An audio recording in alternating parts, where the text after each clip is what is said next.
wheel, okay. Almighty, my lateral.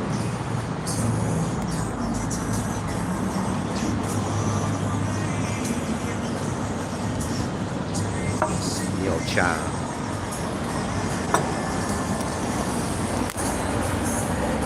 So, another day in paradise.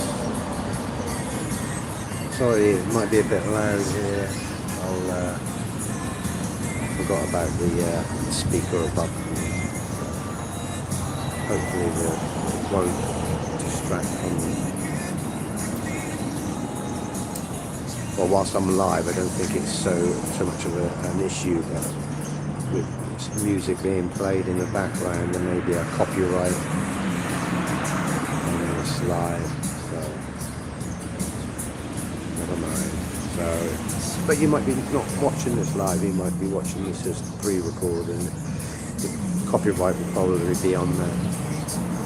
Not that I'm making any money from my content anyway, so it doesn't really make any difference in that sense or the matter.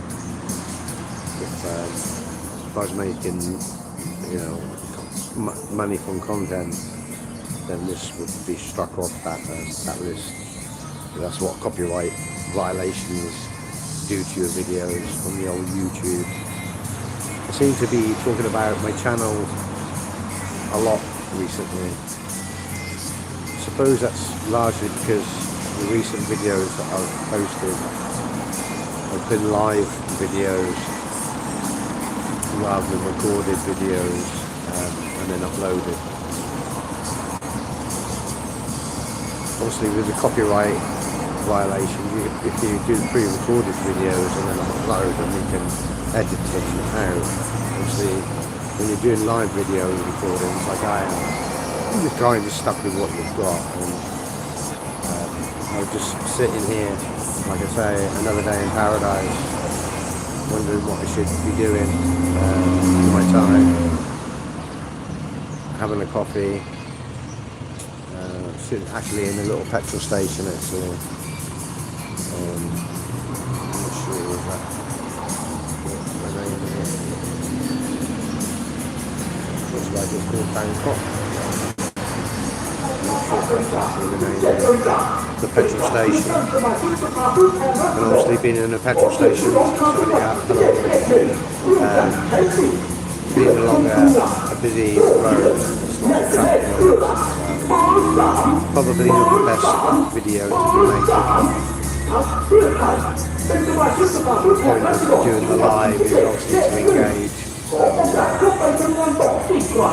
How are we? Are we all good? Hi, thanks for joining the live.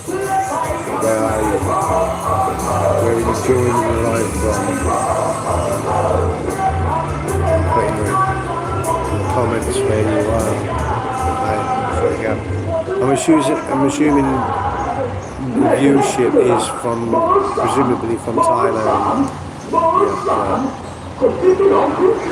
It's political times here in Thailand, which is, I'm assuming that's where the speaker noise is coming from. This is obviously one of the delegates for Si-Keo, I'm assuming. Although the picture is of two people, so I don't know how that works. Dual delegation? I don't know, it's a bit weird. Hi. Where are you in the world, my viewers? Yeah, I'm just chilling, having a coffee, and I'll relax. Wondering what I should do with the motorbike next. Well, Yamaha M-Slayers. When I was in Laos, I hit a pothole rather hard and damaged the front wheel so much that it needed to be replaced. But now I've had it replaced, the tyre seems to be leaking air, so I think I may have damaged the tyre as well as the wheel itself. So I need that to be looked at because it's a daily occurrence. I'm having to go and get some air, and pump the front tyre up. So should really go and sort out that little issue, find out where it's leaking from, because it's been several weeks now of daily having to go to the limp to the nearest place to get some air. Normally, if I use the local shop, it's only £5, £10 if you want both tyres done, but it's only the front wheel that's got the problem. So yeah, I don't know a lot about motorbikes, but all I know about tyres is if it's punctured in the wall of the tyre rather than the tread, I think it has to be replaced. So yeah, that's going to be money I don't really want to be spending, because other than the damage that I've probably caused to it, there's nothing really wrong to the tyre. There's got plenty of tread left on it still, so I think it's going to be about 2,000 baht, I think, by the time it's been ordered and fitted and all the rest of it. I think you can get cheaper ones online, but obviously when you're buying online you don't know what you're getting, do you? So, and I'm a little bit annoyed with having to do online shopping with Lazada and places like that, because then once you order online you have to then wait for the order to be delivered. So you know, that can be really annoying, having to spend a day waiting for an online delivery to be, because I normally do cash on delivery. I don't have a Thailand bank account. I've tried to get one, but I think because of all this scamming and what have you has been happening in Thailand, they've really cracked down on opening bank accounts, or foreigners opening bank accounts. You need to be on certain types of visas, and you know, I'm just on a tourist visa, so I've only ever been on a tourist visa since I arrived in Southeast Asia 2 and a bit years ago. So yeah, I don't feel the need to change off of a tourist visa. I don't want to be pushed into a pigeonhole like a lot of foreigners seem to when they stay in Thailand for a long period of time. You know, immigration officers telling you that you need to change visa. No, you don't. Of course you don't have to change visa. If you want to just remain a tourist and keep coming and going in and out of Thailand, there's no rules to say you can't do that for 20 odd years. A tourist is a tourist. Doesn't matter how Thailand wants to define it.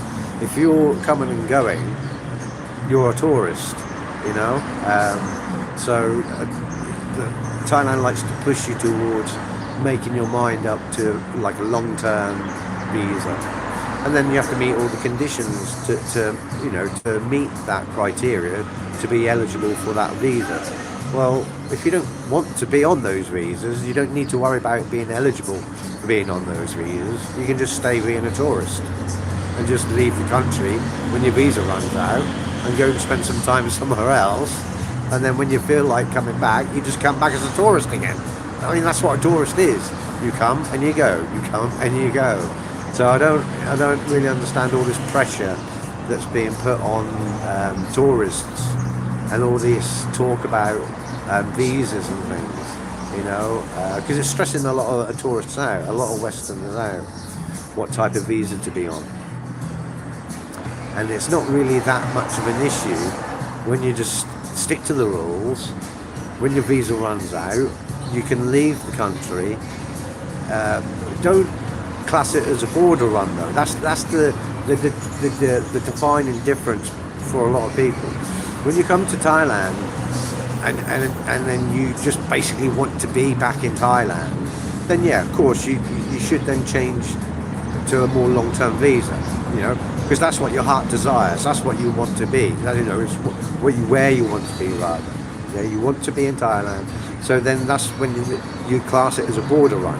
You're leaving, but really you're only leaving so you can come back. Yeah. And so yeah, I understand it. Whereas, you know, you're flitting in and out of Thailand very quickly. I would always strongly advise against doing that. If you don't want to have any issues with immigration officers, and like I say, let's stop calling it a border run. Yeah, you're exiting the country because your visas are ended. The thing is, when the immigration officer realises, and they'll know instantly well, or certainly within a few minutes, that you've only exited the country because you needed to comply with your visa, but realistically you only are doing it because you want to return back to Thailand, and you have to you have to stick to the regulations that your visa, tell you to do. So your 60 days is up, you have to leave. It's when Westerners leave and then try and return within, well, really I'd say return within a few days. Even, certainly don't turn around. It used to be a thing, and I'm sure it still is to a certain extent, but if you're only planning on being in Thailand for say 3 months, say 6 months, then you'll traditionally look at that as a border run. So you kind of not 6 months, sorry, so it's 60 days in it, so it'd be 2 months, So if you're only planning to be here, say for 2 to 3 months, then it'd be classed as a border run. But if you're looking at Thailand being your new home, so you're planning on staying all year round, then the border run needs to be a thing of the past for you. That's not something you're be able to do anymore. And Thailand's made that very clear by the tightening up of the rules.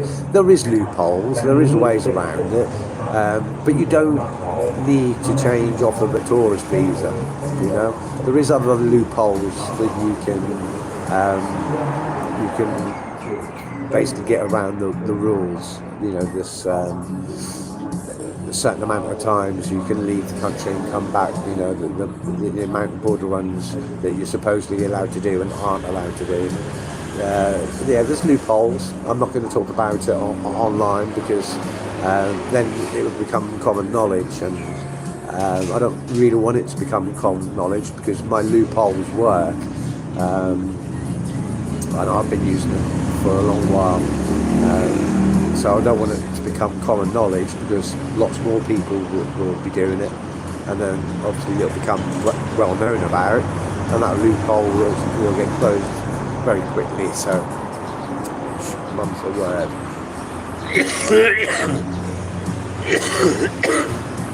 The loophole is obviously very restrictive, as loopholes generally are. Although that loophole may have widened recently. I've just read today that another border crossing's just been opened recently, I think today or yesterday, connecting Thailand and Laos near Phuket, and was it Nakhon somewhere? Nakhon Phanom, I think? I'm not sure.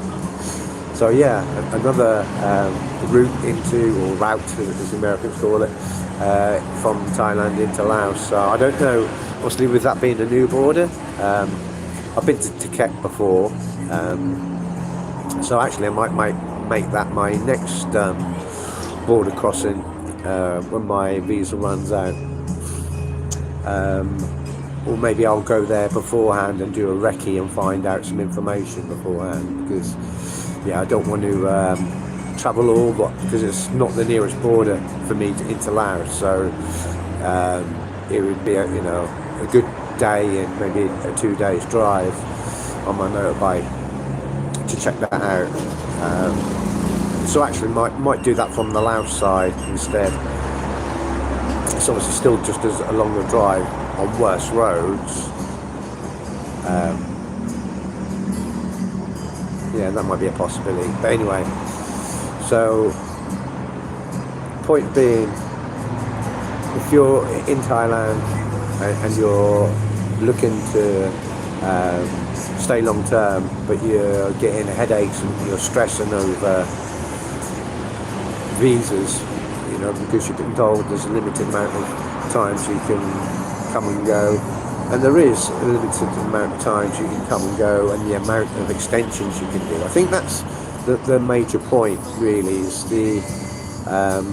they've changed from being, I think you was only ever able to get one extension at a time. So I don't know really where the difference lies in that sense. So, for example, last year, when I've come back into Thailand, I've got my 60 days, and then I've been in God and got a extension, so another 30 days, so 3 months. And at that point, I've left the country for however long, and then I've returned back into Thailand. Now, I don't know if the restriction is, if I then return back into Thailand again for the second time, so I get my 60 days again, so I get my 2 months. Is it at that point, if you try and do a second extension, that's only when you get the week? Because if that's the case, they might as well just forget about even suggesting there's a second week, a second extension, because who on earth is going to do an extension just for 1 week? Especially if they'll probably charge you the same amount of money, I'm suggesting. That's the thing, there's been no discussion about this second extension, rather than it being another extension for 30 days, it's an extension only for 7 days. And like I say, who on their right mind is going to do an extension for 7 days? Unless obviously they only need to stay for a few more days and then they're exiting anyway. Then obviously, yeah, sure. But if they're going to charge you still the same, 1,950 baht or 1,000, you need a 2,000 baht to do 7 days, as it was the same for 30 days. If there's an extension for 7 days and it's only, say, 700 baht, for example, then yeah, or 500 baht or 300 baht or 200 baht, then people might do it just to gain an extra week. I suggest most people will probably exit at that point and may or may not come back,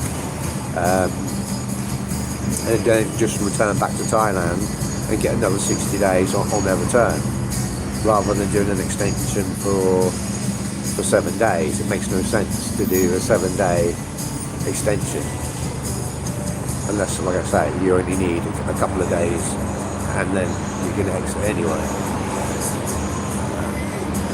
Yeah, I would suggest most people wouldn't even bother thinking about that side of things too much, and just pay well, it depends which one costs more, overstaying at 500 baht a day, fine for overstay, or getting an extension. So there's that, isn't it? As I've not actually heard anything about how much the second extension costs, because I think it's only now kind of in the next month or two it'll be coming around for the first people to test that theory, with it being a recent change. And like most things in Thailand, it's all kind of down to who you are, where you are, and what's happening on the day. If you've come to the immigration office on a day that they're all pissed off, they've all been given a slap on the wrist for something or other, obviously you won't be aware of any of that, but you're in the immigration office or at the border, and you somehow cheesed off the immigration officer. They're in a bad mood anyway, and you've just added to it. You can guarantee you'll have a hard time trying to come back, because that's another thing. Well, that's nice motorbike. That's the other thing with immigration officers. It's not that they're on a power trip as such, but they do seem to know how to push people's buttons. And what you have to remember when you're in Thailand, or in Southeast Asia as a whole, with it being mostly a Buddhist country, aggression and losing your temper and shouting and screaming and swearing and such like is seen as a form of weakness. It's not deemed as an appropriate way to conduct yourself. So if you show any signs of upset, shall we say, this is why a lot of times Westerners have a big problem, because we like to express ourselves.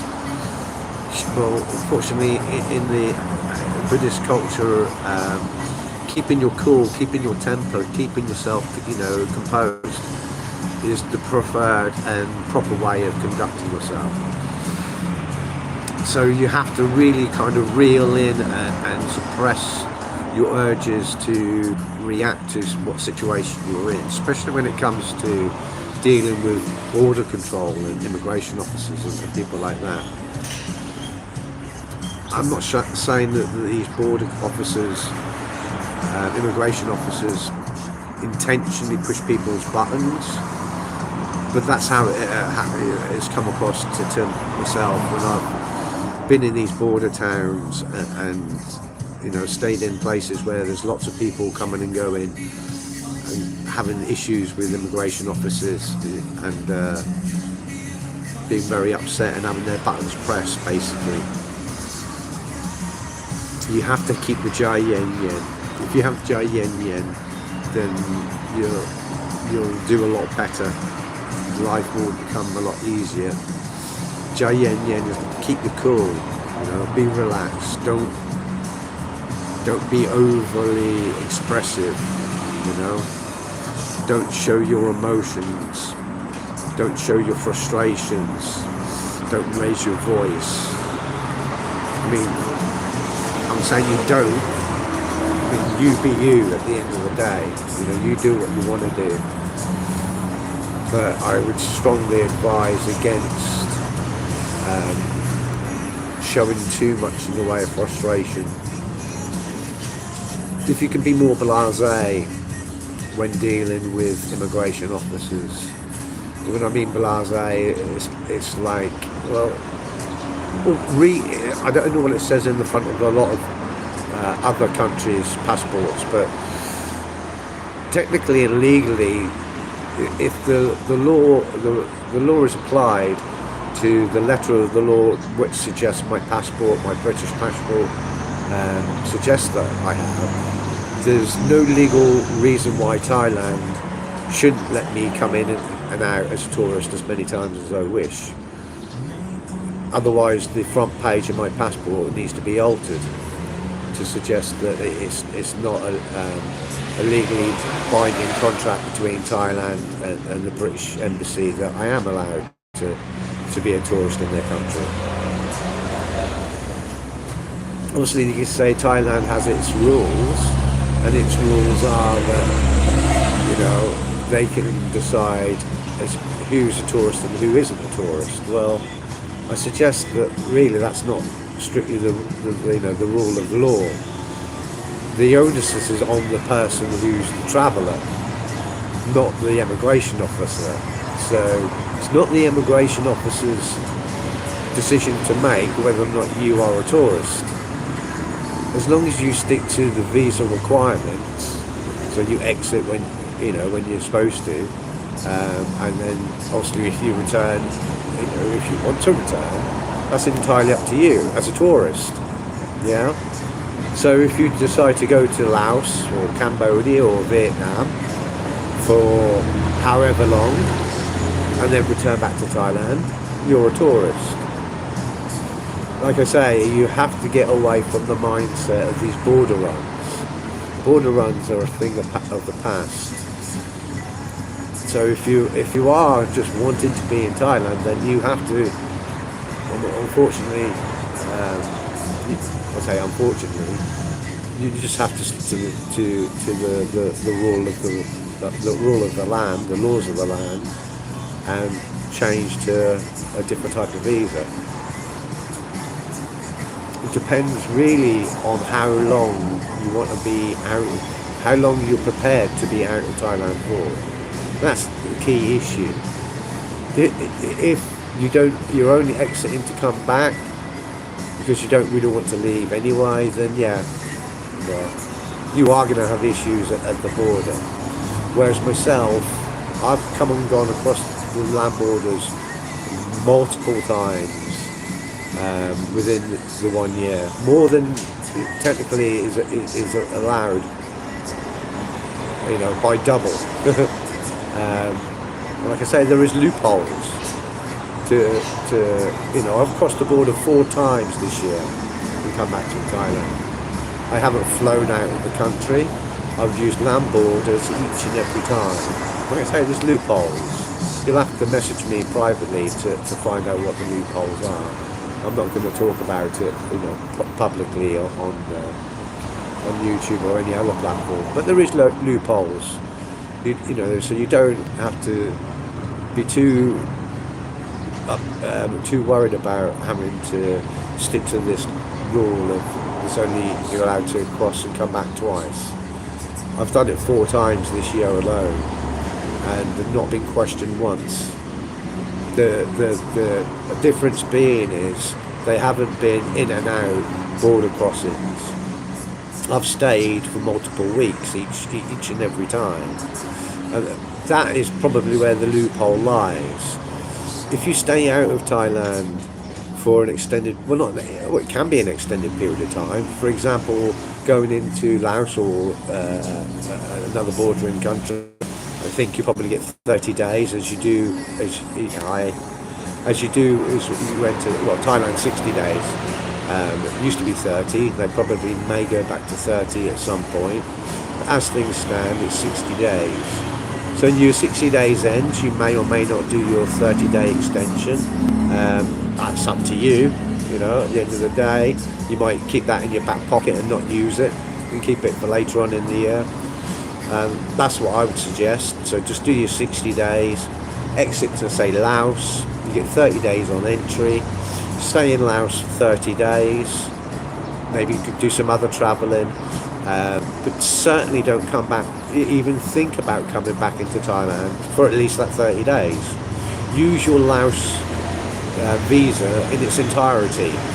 Yeah. So at least on the front of it, then when you return back to the border, you've returned back to the border because your Laos visa has then ended. Yeah. And you're thinking, the border officers will think nothing of it then. Yeah, they will let you enter back into Thailand without any issues whatsoever because you've stayed for your 30 days on your Laos visa or your Vietnamese visa, but you've then decided that you love Thailand and you want to return and visit it some more. You won't get an issue. Yeah, the people that get issues is the ones who are just doing it as a border run. They're leaving, but they're only leaving because they're forced to and they want to be back in Thailand. The days of doing that are long gone now. You can't expect to do that and get away with it unless you know the loopholes, which I'm not obviously going to talk about on a live video because they're my loopholes. I know about them and I want it to stay hush hush. Like I say, if you want to know more about that, then you'll have to message me and provided I believe that you're a genuine person, I may kind of maybe help you out. But yeah, that's my loophole, that's my little secret, and I'm going to keep it as such because it's worked for me 4 times this year without a single word from anybody at any point. In fact, my treatment this year has been unbelievable coming back from Laos back into Thailand. So much so that the fine that I should have got entering back into Thailand, or that's wrong to describe. The fine that I should have got from the export, maybe I should say that, it's giving away too much. Yeah, anyway, I'm just saying, my treatment coming back into, or leaving Laos has been phenomenal. Yeah. That's why I love being in Laos. The Laos people and the Thai people are so similar in so much. The language, the culture, the food, just everything, blends together. I mean, why shouldn't I just be able to be a tourist in both countries? Spend half my time in Laos or wherever you want to be. So this is the crux of it. If you want to retire, shall we say, but haven't made your mind up, or you're falling in love with a Thai lady or man, and then you have a major mind up, where you want to be, where you want to settle, what you want to do. You want to take things slow, which I don't advise everybody to do. Don't jump into anything. You know, you wouldn't think it would be normal for a friend back in the West if they got married within, 6 months or a few weeks, would you? So don't, come falling in love with a local in Asia and think it's, the norm to fall in love, get married and start a family within, a few months. Courtship is around the world, I think, traditionally is, a fairly long engagement, getting to know you before you commit to the big day. It baffles me how guys and some girls come to Thailand to fall deeply in love in such a short period of time, and I think, rather than jingle bells, saying that's because it's Christmas time, they're thinking of wedding bells. And it's just bizarre how often that happens, how frequently that happens, that men fall in love so quickly and get, into that rabbit hole of getting married, and then therefore, you want, see, the marriage visa will help, but some guys won't have the, 500,000 baht to just sit in a Thai bank account to be eligible for the marriage visa.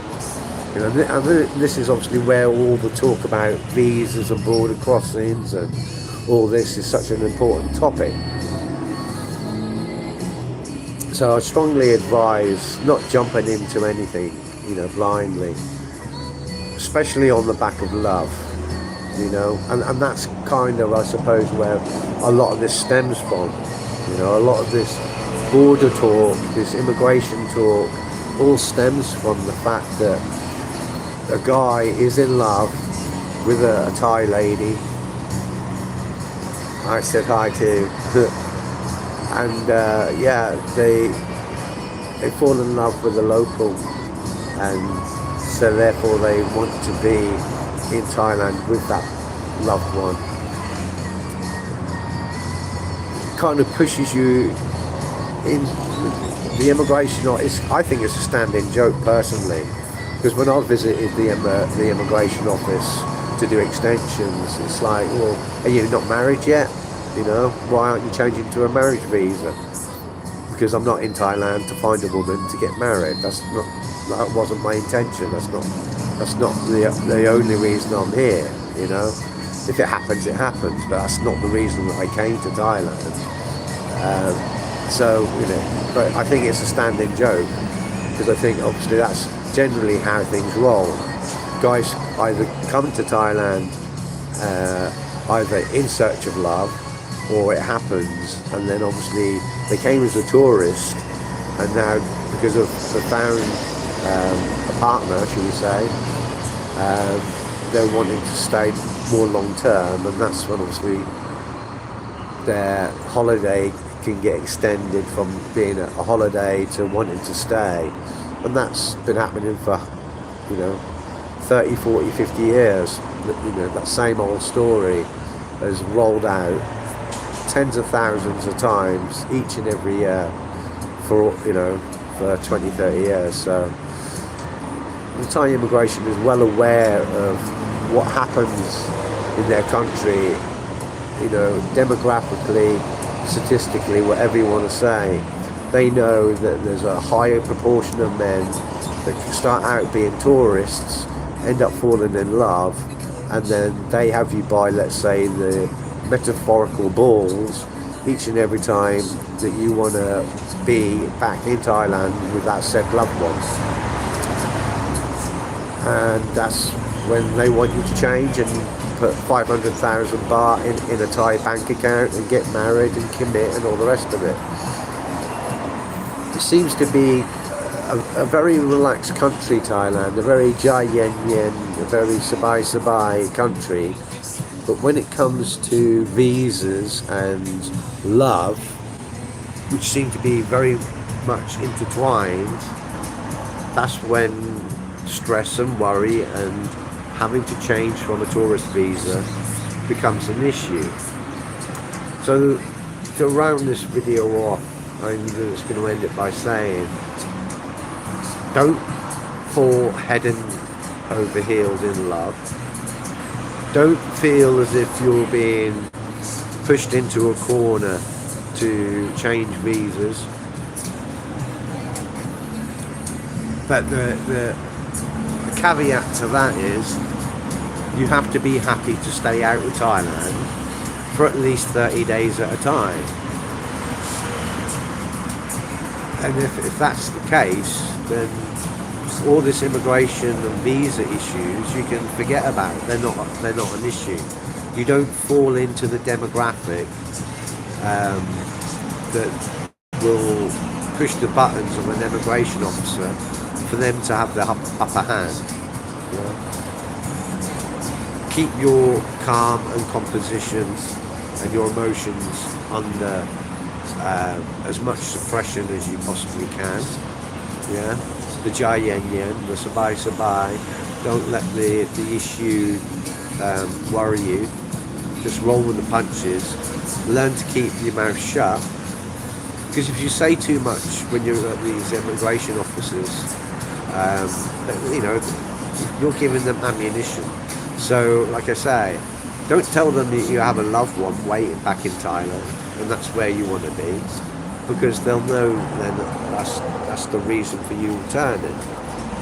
They don't need to know your ins and outs of what you plan to do in Thailand, because why should they be informed of what you're going to do when you're in Thailand? You're returning to Thailand as a tourist. So other than letting them know where you're planning on staying for your return to Thailand, nothing else is important. Maybe this issue, I've never been asked to provide how much money I've got available. But that seems to be another issue that a lot of people are being told to provide. I've returned in and out of Thailand without any issue at all. Never been asked to provide anything other than the normal information that a newly arriving tourist will be asked, which is, where's your destination, where you're staying, and your passport details. I've never been asked to provide any financial evidence of how much money I've got in my available. Never been asked that, and nor would I provide it, because I don't believe as a tourist you need to provide that. It's not something that they normally ask when you arrive into Thailand as a tourist. So I don't know why that's become a thing, but I suppose it's become an easy way for Thailand to kind of turn a lot of these people who are doing these border crossings. So I say you need to forget this mentality, this word, border run. If you think of it as a border run, that's where you're going to have the issues, because you're going in and out and you haven't got the upper hand.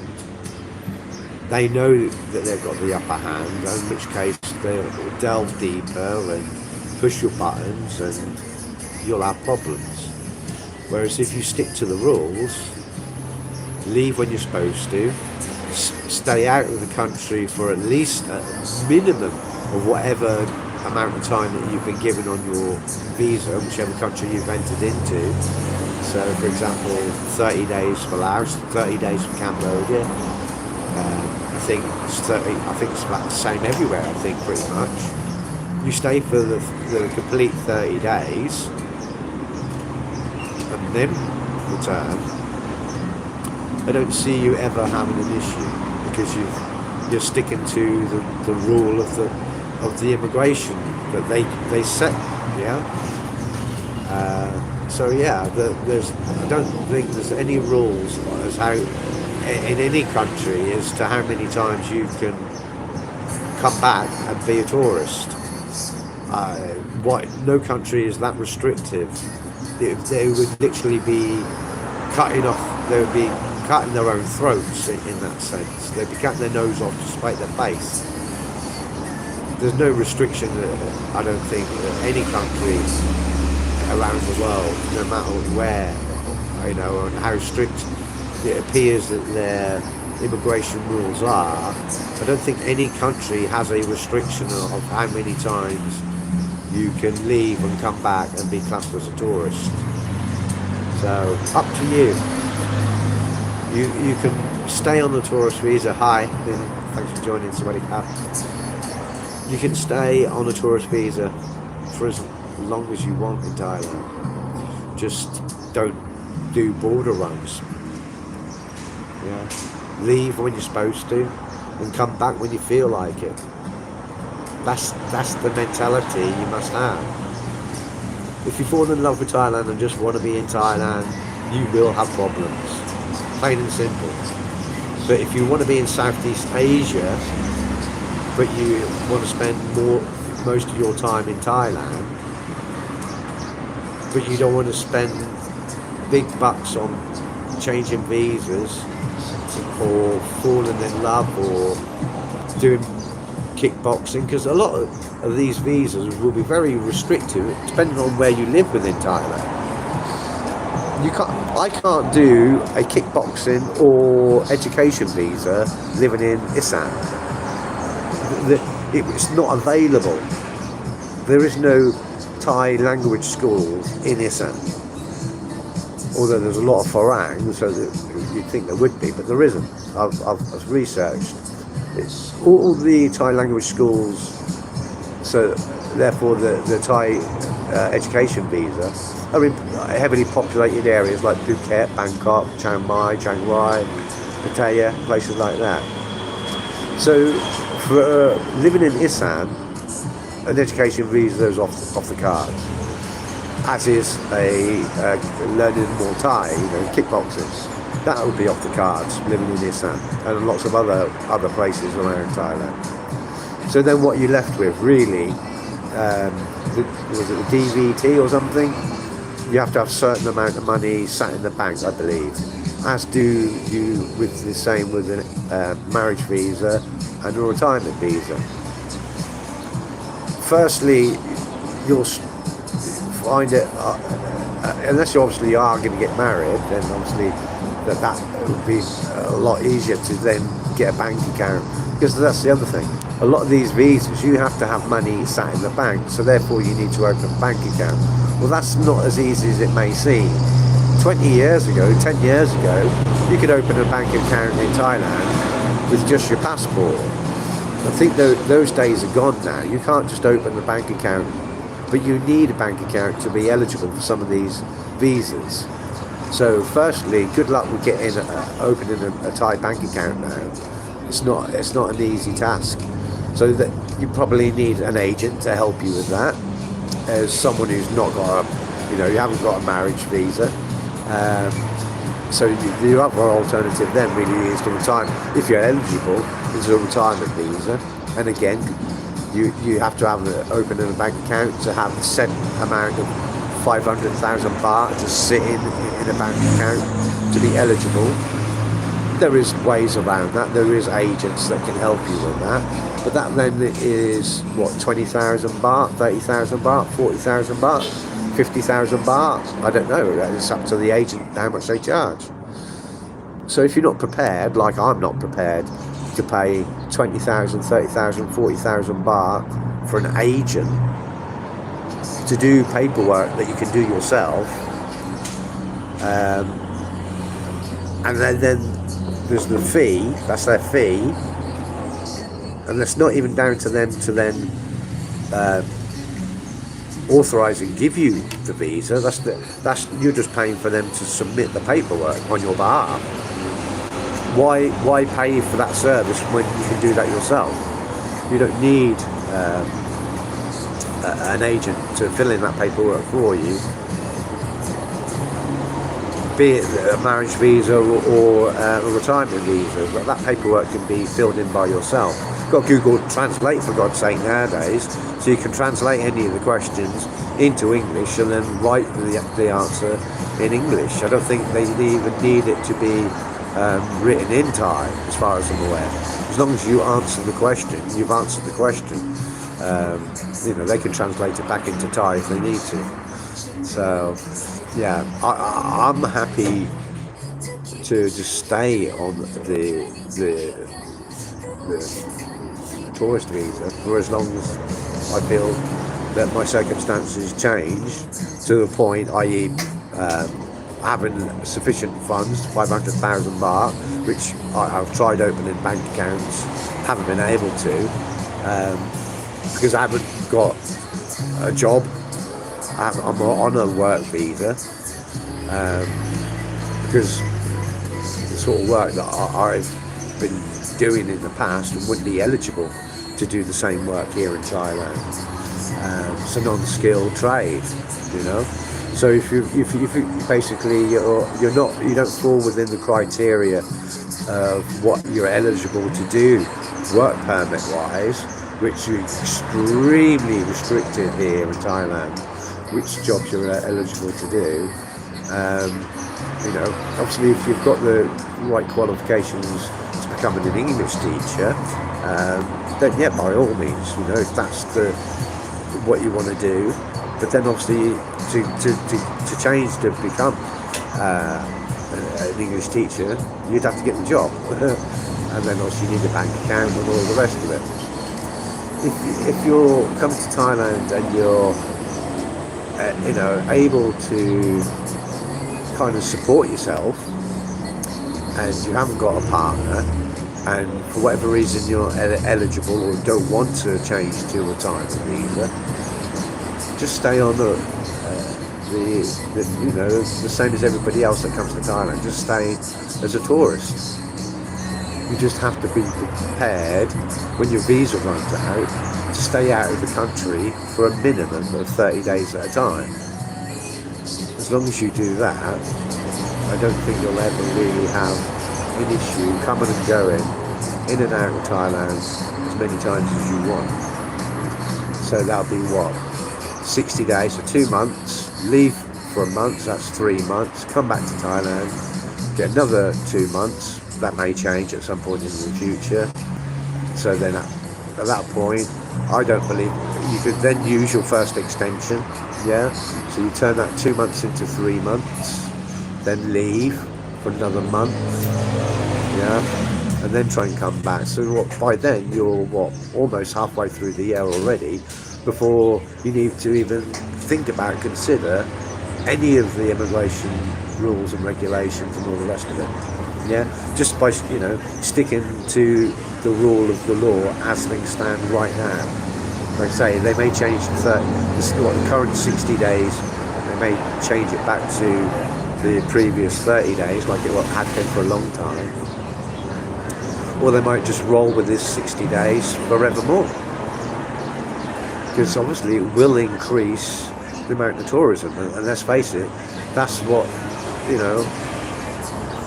these countries that rely on tourism, obviously, I'll say rely. Thailand doesn't rely on tourism. I think it only makes up about 20% of GDP. So it's a fair slice of their GDP, but it's not the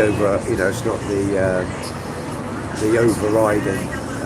It's not like a 50% or something like that. So it wouldn't put a big dent in their finances, as it were, if the GDP for tourism dropped too much.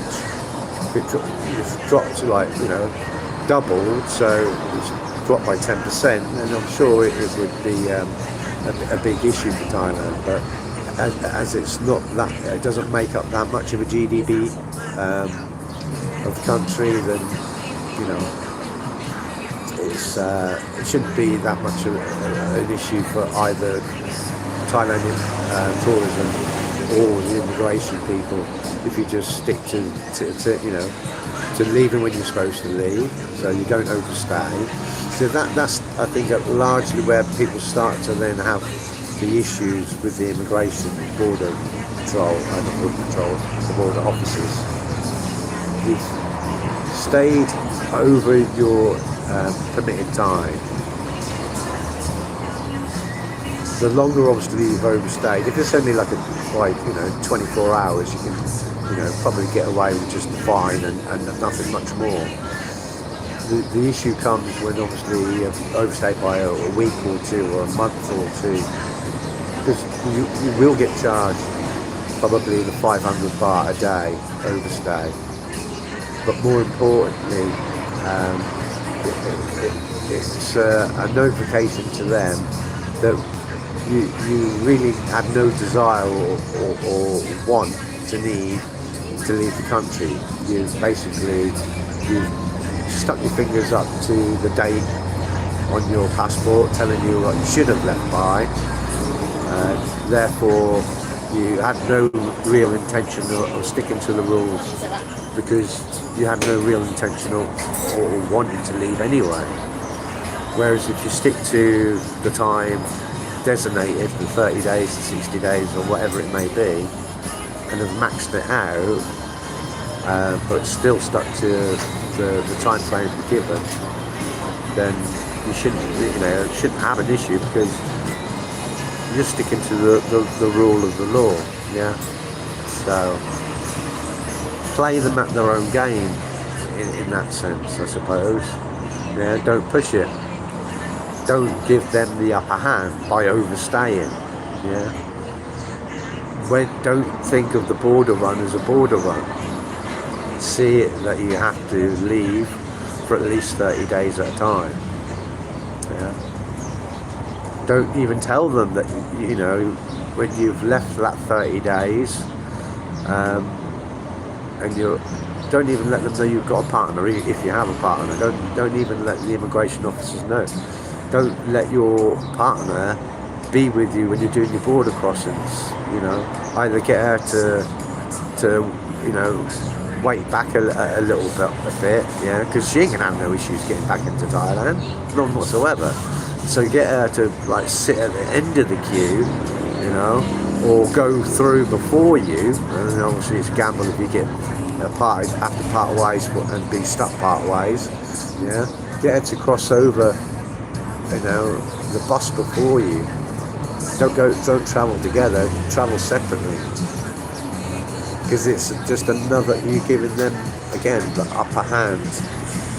Giving the immigration officers will know that you stuck to the rules. You've stayed out for 30 days, so you can now return again.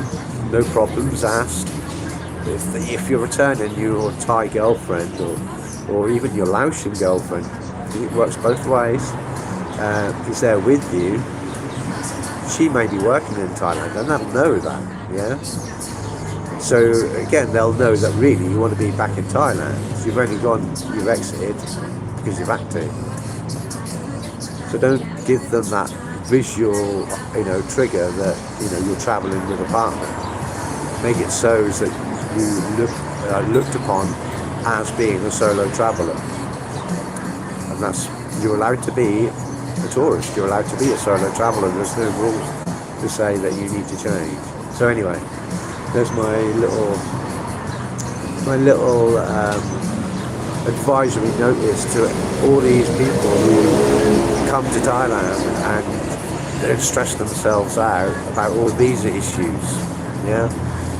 So anyway, cool cap, and I shall leave it at that. If you want to know about loopholes, then contact me or comment and we can have a discussion. Khop khun mากครับ สบายดีครับ log on